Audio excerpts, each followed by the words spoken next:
कर्जमाफी मिळाली म्हणजे न्याय मिळाला असं उपमुख्यमंत्री सुनेत्रा पवारांनी म्हटलंय। अजितदादा असते तर त्यांनी अर्थसंकल्प सादर केला असता। उपमुख्यमंत्री सुनेत्रा पवार यांचं हे वक्तव्य आहे। 27 तारखेपर्यंत अजितदादा अर्थसंकल्पाची तयारी करत होते असंही सुनेत्रा पवारांनी म्हटलंय।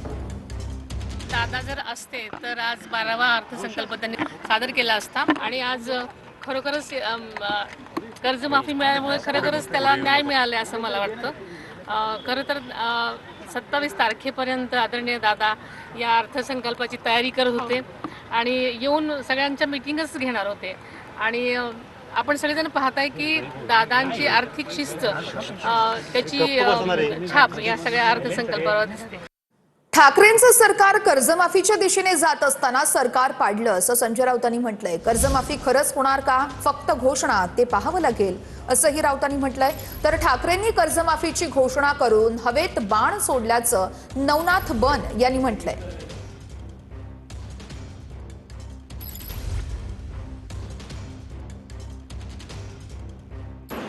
उद्धव ठाकरे यांचं सरकार संपूर्ण कर्जमाफीच्या दिशेने जात असताना सरकार पाडण्यात आलं। त्याच्यामुळे आता ही जबाबदारी नव्या सरकारची आहे।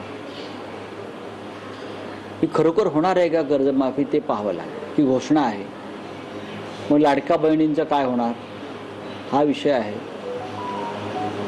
ह्या अर्थसंकल्पाचं एका शब्दामध्ये उत्तम असं विश्लेषण केलेलं आहे ते आदित्य ठाकरे यांनी।